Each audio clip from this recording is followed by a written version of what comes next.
Weekly poll: do you want a Galaxy Note 7 and why? The Samsung Galaxy Note 7 comes exclusively with curved screen, which perfectly mirror the curved back.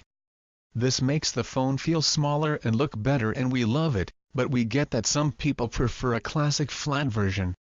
Perhaps they worry that the S Pen will slip down the curved sides and get in the way of the Note 7's best feature. From our experience, there's no such issue. Others just don't like the curved sides. They said the same for the Galaxy S7 Edge. Glass on both sides and a narrow metal frame don't offer much grip. As for accidental presses, the curvy Galaxies are quite good at ignoring them. At least a flat Note 7 will be cheaper, right? Same awesome features looks aside for a lower price. Perhaps you swing the other way and want to pay extra for the version with 6GB RAM and 128GB storage. Samsung is still pondering whether to launch it outside of China, so it's not clear if you'll ever get the option.